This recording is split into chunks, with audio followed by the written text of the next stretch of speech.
सभी को प्रभु यीशु मसीह के मधुर और मीठे नाम में जय मसीह। परमेश्वर की स्तुति हो, परमेश्वर का धन्यवाद हो इस सुंदर समय के लिए। प्यारे प्रभु के लोगों, आज हम परमेश्वर के वचन से सीखेंगे विश्वासियों के शत्रु। विश्वासियों के जीवन में कौन से ऐसे शत्रु हैं जो उन्हें विश्वास में बढ़ने नहीं देते, आत्मिक जीवन में बढ़ने नहीं देते, प्रभु यीशु मसीह के स्वभाव में बढ़ने नहीं देते, आत्मिक बातों को वो करने नहीं देते। तीन तरह के ऐसे शत्रु हैं जिन्हें हमें जानना अवश्य है। हमें उनको जानकर उन पर विजय हासिल करना बहुत ही जरूरी है। तो सबसे पहला शत्रु जो विश्वासी का है, जो विश्वासियों को मसीह लाइफ में, मसीह जीवन में बढ़ने नहीं देता, बाधा डालता है, रुकावट डालता है, ताकि वो मसीहत में, मसीह जीवन में, आत्मिक जीवन में न बढ़ने पाए। तो पहला शत्रु है शरीर। पहला शत्रु है शरीर। मेरे साथ आप एक वचन निकाले, गलातियों 5 अध्याय, गलातियों की पत्री 5 अध्याय और वचन 17। गलातियों की पत्री 5 अध्याय वचन 17। क्योंकि शरीर आत्मा के विरोध में और आत्मा शरीर के विरोध में लालसा करता है, और ये एक दूसरे की विरोधी हैं, इसलिए कि जो तुम करना चाहते हो वह न करने पाओ। शरीर और आत्मा एक दूसरे की विरोधी है, यानी कि जो शरीर है हमारा क्या है? दुश्मन है, शत्रु है, जो हमें आत्मिक बातों को करने नहीं देता, विरोध करता रहता हमेशा।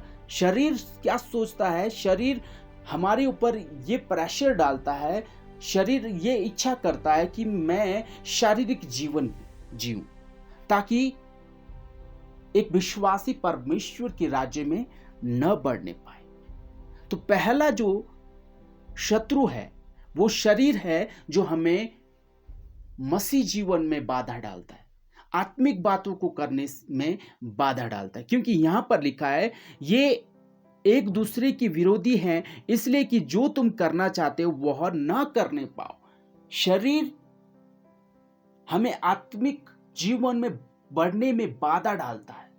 आप जब गलातियों 5 का 19 और 20 में पढ़ेंगे, इसमें शरीर के काम के बारे में लिखा है कि शरीर के काम क्या है, और इन कामों को करने से हमें आनंद महसूस होता है और हम अपना जीवन इसी में व्यतीत करके रह जाते हैं। हम मसीह लाइफ में कभी भी नहीं बढ़ते। तो पहला जो है शत्रु है शरीर।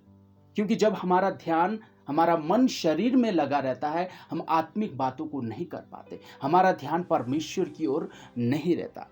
जब मेरे साथ आप रोमियो की पत्री निकालेंगे, रोमियो की पत्री 8 अध्याय में बहुत ही अद्भुत बातों को लिखा है। वहाँ पर जब हम 7 वचन को पढ़ेंगे, क्योंकि शरीर पर मन लगाना तो परमेश्वर से बैर रखना है, क्योंकि न तो परमेश्वर की व्यवस्था के अधीन है, न हो सकता है, और जो शारीरिक दशा में है वो परमेश्वर को कभी प्रसन्न नहीं कर सकते। तो पहला शत्रु जो शरीर है, वो अगर हम उस पर अपना ध्यान लगाते, मन लगाते, तो हम परमेश्वर को कभी खुश नहीं कर पाते, यानी कि आत्मिक जीवन में हम कभी नहीं बढ़ पाएंगे। क्योंकि हमारा सारा ध्यान शरीर पर रहेगा तो हम परमेश्वर से दूर रहेंगे, आत्मिक जीवन हमारा खत्म हो जाएगा। तो पहला शत्रु क्या था? शरीर। अब दूसरा शत्रु जो हमें मसीह जीवन में बढ़ने नहीं देता, हमें परमेश्वर से दूर ले जाता है, दूसरा है संसार। यूहन्ना रचित सुसमाचार 15 अध्याय वचन 18। यदि संसार तुमसे बैर रखता है तो तुम जानते हो कि उसने तुमसे पहले मुझसे बैर रखा है। देखो, संसार हमसे बैर रखता है, संसार हमारा शत्रु है। वो नहीं चाहता कि ये लोग परमेश्वर में बढ़ते जाए। संसार, यहाँ पर संसार जो शब्द यीशु मसीह ने इस्तेमाल किया है वो पूरा जगत नहीं, जो परमेश्वर ने अद्भुत रीति से अपने वचन के द्वारा बनाया। इतना सुंदर जगत बना है, इतना सुंदर संसार बना है, लेकिन यहाँ पर जो संसार शब्द इस्तेमाल किया गया है, जो हमसे घृणा करता है, वो है ऐसी व्यवस्था, ऐसा समाज जो मनुष्य ने अपने आप बनाया है, वो संसार। वहां पर संसार शब्द के बारे में आप जाने, संसार का मतलब है ऐसी व्यवस्था, ऐसे नियम कानून, ऐसी चीजें जो परमेश्वर से नहीं आती लेकिन मनुष्य ने स्वयं बनाई है।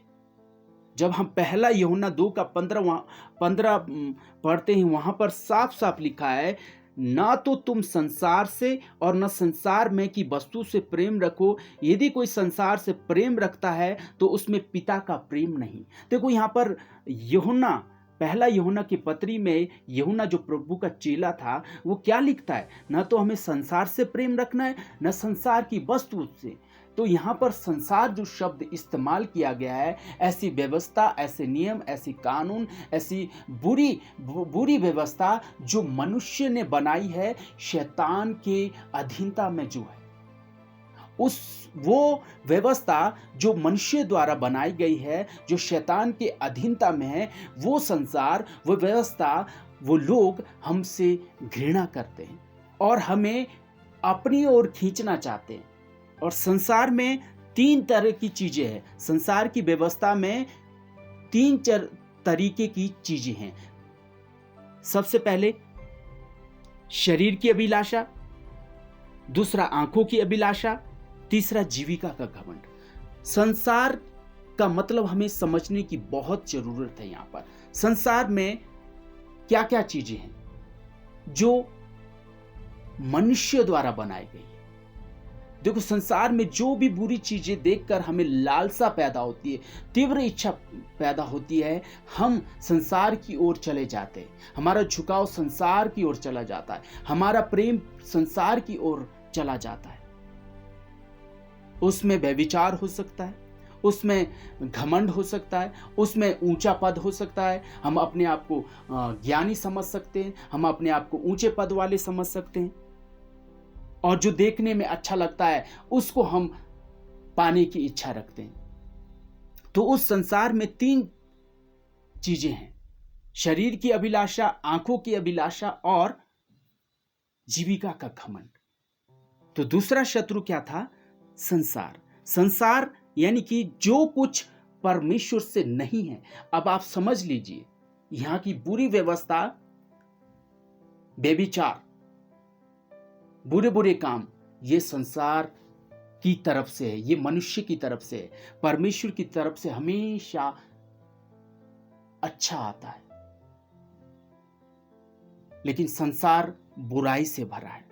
तो उस संसार ने हमसे बैर किया, वो संसार हमारा शत्रु है, वो हमेशा अपनी ओर खींचता रहता है, वो हमें आकर्षित करता है ताकि हम परमेश्वर के राज्य में न बढ़े।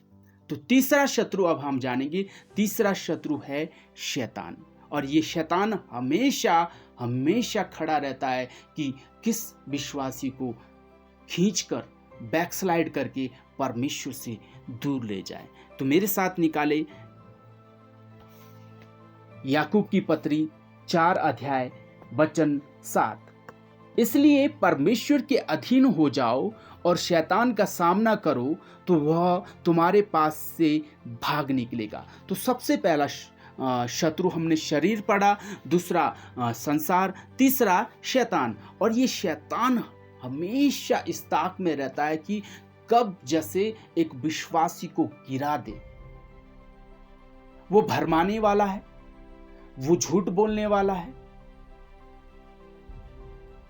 वो सत्य के वचन में मिलावट करने वाला है।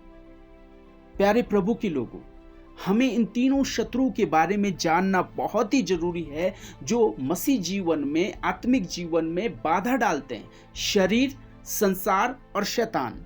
अब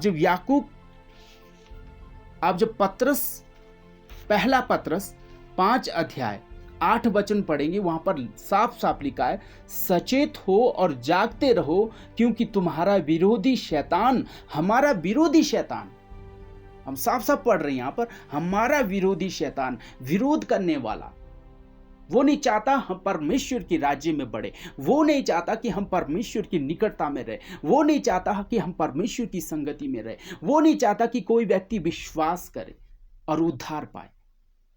इसलिए वो हमेशा इस ताक में रहता है कि किस तरह से उसे फंसाकर उसे फाड़ खाएं। देखो यहां पर साफ साफ लिखा है, सचेत हो और जागते रहो, क्योंकि तुम्हारा विरोधी शैतान गरजने वाले सिंह के समान इस खोज में रहता है किसको फाड़ खाए, किसको नष्ट करे। मेरे प्रभु के लोगों, हम जब यूहन्ना रचित सुसमाचार पढ़ते हैं, वहां पर लिखा है, प्रभु ने कहा, मैं आया हूं तुम्हें जीवन देने, बहुतायत का जीवन देने, क्योंकि शत्रु नाश करने और हत्या करने आता है। वो कभी भी हमें प्रभु में विश्वास करने नहीं देगा, प्रभु में बढ़ने नहीं देगा। वो हमें भरमाएगा, वो हमें पीछे हटा देगा। लेकिन हमें इन शत्रुओं को जानकर इन पे विजय हासिल करना है। तो पहला शत्रु था शरीर, जो हमारे आंतरिक अंदर है, उस पर हमें विजय हासिल करना है। दूसरा है संसार, जो बाहर है। और तीसरा है शैतान, जो इस संसार का हाकिम है, बुराई का हाकिम है, अच्छाई का नहीं, बुराई का हाकिम है, अंधकार का हाकिम है, दुष्टता का हाकिम है। उस पर हमें विजय हासिल करना है। तो अगले चैप्टर में हम सीखेंगे कि इस पर हमें, इन चीजों पर हमें कैसे विजय हासिल करना है। तो आज हमने सीखा कि 3 तरह के शत्रु को हमें जानना अवश्य है। पहला शरीर है। शरीर पर अगर हम ध्यान लगाएंगे, मन लगाएंगे, तो कभी भी हम परमेश्वर को प्रसन्न नहीं कर पाएंगे। दूसरा है संसार। संसार में 3 तरह की चीजें हैं, शरीर की अभिलाषा, आंखों की अभिलाषा, जीविका का घमंड। और तीसरा है शैतान। हमें इस पर विजय हासिल करना बहुत ही जरूरी है। परमेश्वर का धन्यवाद।